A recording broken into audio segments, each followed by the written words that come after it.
Africa's largest city is one of the most dense settlements on the continent, with incredible traffic jams and limited public transportation options. Things seem to be changing for the better as Lagos, Nigeria recently opened its second metro line, a 27-kilometer long corridor connecting Agbado in Ogun State to Oyingbo in Lagos State. The line opened in October 2024 and I made a review video a few days after its launch. It was barren and barely used by commuters. 6 months later, I revisited the line to make another review, and I assure you that you'll be shocked by what you learn in this video. My initial review of the Lagos Redline was on an evening and night trip which began around 6 p.m. and ended close to 8 p.m. There were almost no passengers on board during my return trip, so I decided to experience a daytime iteration to see if it would be any different. I'm a big believer and fan of public transport, so I really want this project to work. That's why I was a bit sad and disappointed when that wasn't the case on my first trip. Today's trip takes us from the Ikeja terminal to the last terminal on this line in Lagos, Oyingbo. I'll compare different aspects of my trip side by side and let you know if the last 6 months have been a success for this service. This video is a side-by-side comparison of my first trip and my most recent trip on the Red Line. My first time using the Red Line, I joined the train from the Yaba terminal. I was minutes away from missing my train and I could not find the entrance to the terminal. I could see the terminal itself, but the entrance was the problem. I finally figured it out that it was a pedestrian bridge at the other side of the road, and then I had to run across the road, climb bridge, run above the road before I got to the terminal. If it's your first time, this can be the difference between you making your train and missing it. Look for the entrance on the other side of the road. On my most recent trip, I decided to start my journey from the Ikeja terminal. I did not need to go the entire length of the line. I went to the most convenient for me at that point, which was the Ikeja terminal. I knew what to look out for this time. I looked for the pedestrian bridge that was on the other side of the road, and then I started climbing it. It goes without saying that the pedestrian bridge to the Ikeja terminal is an insane workout. I feel it's unnecessarily long and not the most accessible for people with physical restrictions. I don't know why it's that massive, but I kept walking and walking, and I kid you not, it took like 5-10 minutes for me to get to terminal itself. One good thing is I got amazing views of the airport with some planes parked, so I guess I'll take that. I finally made my way to the terminal entrance after what felt like a journey in itself. While I approached, an employee or maybe the train system or Lamata approached me and asked me where I was going to ensure that I wasn't at the wrong terminal. Please consider supporting my work by joining the channel as a member. If that's a bit too much, you can choose to give a one-time gift in the form of a super thank, or you can simply subscribe and like. Thank you as you do so. I arrived at the Ikeja terminal about 45 minutes early to give myself enough time for a terminal tour, and to be honest, I arrived late for the train I actually wanted to take, so I had to wait 45 minutes.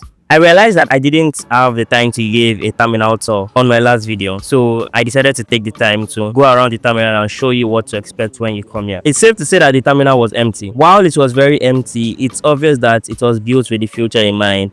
They did not build it based on today's usage projection. They built it for the future.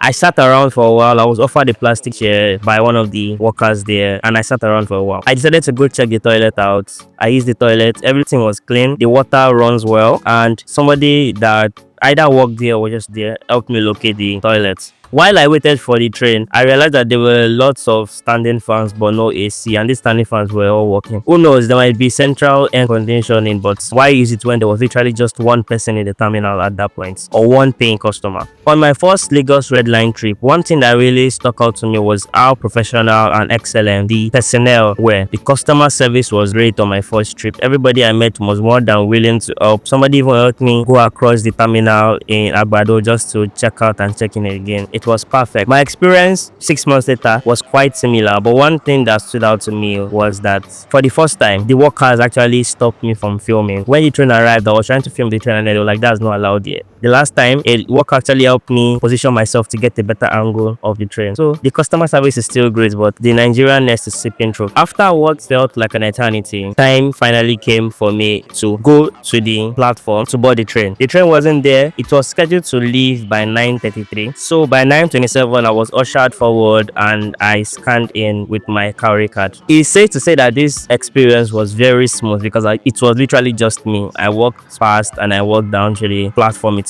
At this point, I was feeling a bit of dread and sadness because I was beginning to suspect that the Lagos Red Line was not being used. If I was the only one using it by 9:33 a.m. in the morning, that was a problem. The train finally arrived and what I saw changed my mood and lifted my spirits beyond measure. I saw people literally throughout of train. There were so many people that many were standing, many sat on the floor. People were just trying their best to make it out of the train. Apparently, lots of people come from Agbado in Ogun State, especially during the day, and I had just been traveling at the wrong time. I meandered my way through the train cabin and I found a place to sit down. Please consider subscribing and liking the video if you're enjoying it so far. It means a lot and is the easiest way to support the work we do out here. My onboard experience when the train first launched was smooth. It started off smooth. There were a handful of people in my carriage, not so many that people had to stand up, but enough that it was full to an extent. The journey from Yaba terminal to Agbado terminal in Ogun State was picturesque because of it was golden hour while the sun was setting and it felt like I was using a color grade. Meanwhile, the journey back from Agbado to Oyingbo in Lagos State was significantly emptier. At the point, or for most of the ride, it was just two of us in the carriage, and I'm sure there were carriages that were empty. I enjoyed the opportunity to make videos but felt sad about the emptiness. I got off at Oshodi terminal, which was the terminal that made the most sense for me to go back home. On my most recent journey in May, the journey started off smooth. There were lots of people in my carriage. There were even more before I got on, but a lot of people got off at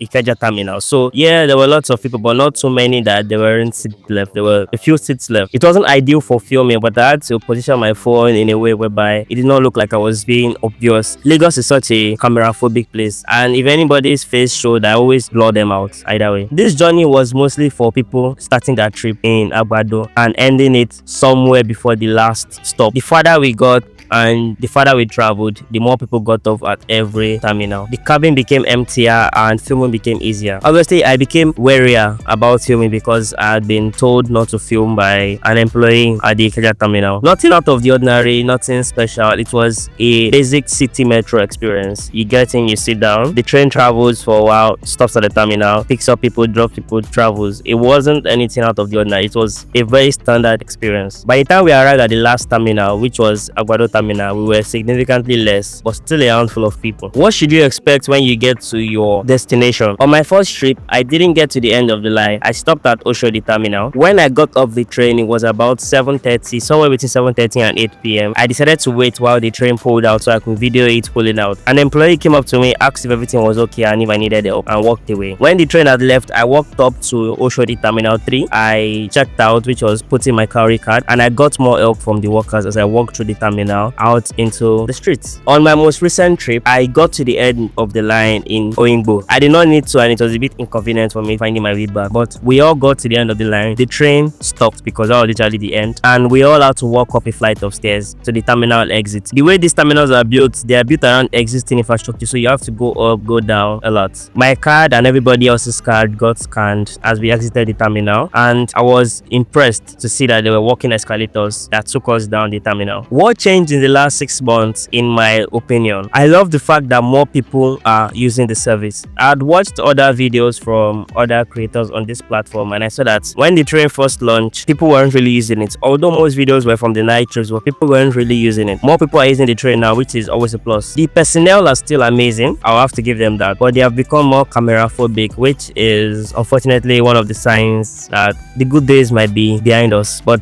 I hope things do not change for the worse too quickly. The Lamata, which is the agency in charge of running this service, added 1 extra daily trip to bring it to 5 round trips, 3 in the morning and 2 in the evening. I hope to have a 1-year anniversary review in the next few months, and in that 1-year anniversary review, I want to see more trips, I want to see more passengers, I want increased frequencies, and I would like the speed to be increased on the trains. And if you want, I can go to every single terminal on this line and review them for you. With that being said, please consider clicking the video on screen now because I made it specially for you. Until the next video, your friend from the Okodo YouTube channel wishes you love, peace and prosperity.